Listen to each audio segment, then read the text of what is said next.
Good morning and garden update!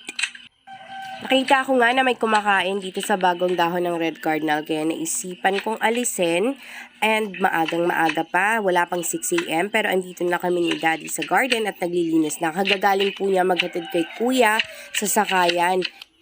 Wala pang 6 a.m. yan pero nandito na kami, kita niyo hindi pa lumalabas yung araw. Tapos ako naman nakapagsampay kasi naglaba ako kagabi. Ang sarap sa feeling na empty na naman yung basket ng labahin tapos nakapagluto na rin ako ng breakfast niyan. Kakatapos lang kasi pinakain ko muna si Kuya. Ito yung black cardinal na na-propagate namin. Tapos ito naman yung itsura. Hindi pa talaga kami totally nakakapaglinis ng buong buo. Kakasimula pa lang talaga namin at medyo malawak-lawak yung lilinisin. Pero ako aalisin ko muna itong mga sapatos na nasa harap. Ewan ko ba, ako lang ba yung nanghihinayang na itapon to kahit mukha na naman talagang mga sirato. Ilalagay ko lang sila sa gilid pero aayusin ko naman para hindi pa din maduming tingnan. Salamat na nga lang at ngayon, eto na lang mga damo-damo yung ititrim namin. Hindi na katulad ng dati na nandyan pa yung sanga ng mangga. So dito ko sila inilagay sa gilid ng bahay to para hindi masyadong abala kapag tiningnan. Ito yung malaking allocation namin na nasa gilid. Dilinisin talaga namin yung garden.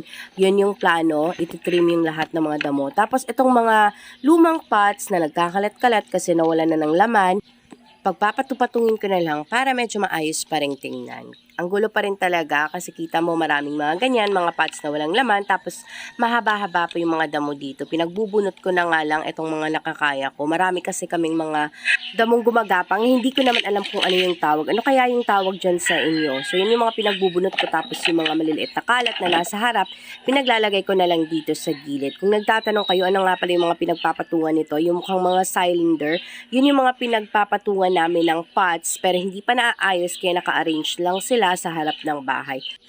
Hiningi lang namin yan sa kapitbahay naming engineer. Ewan ko kung anong gamit yan, yung mga concrete na yan. Pero nagagamit naman namin dito sa bahay kasi may pagpapatungan kami. Ito nga pala yung mother plant ng black cardinal. Nilagyan ko lang siya ng additional diethane. Ayan o. Kasi medyo nababasa na siya masyado kasi maraming hamog kapag gabi. So pagkagising ko kaninang umaga, as in maagang maaga, nakita ko na medyo basa kaya dinagdagan ko ng diethane powder.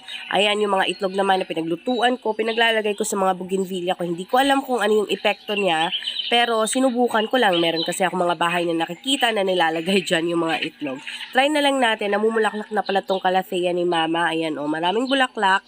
Pero ito lang talaga yung nag-iisang orchid na meron kami. Ang sipag nga nitong mamulaklak, kaso nga lang mabilis lang din malanta. Inaalis ko nga lang pala itong mga patay na dahon. Marami kasing patay na dahon dito para naman maayos-ayos tingnan kasi namumulaklak nga siya.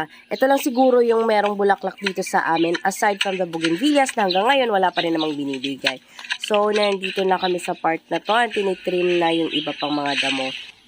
Ihahatid ko lang dito sa labas itong mga nabunot ko. Kita nyo naman sobrang haba. Nasa labas kasi yung lagayan namin ng mga nabubunot naming damo.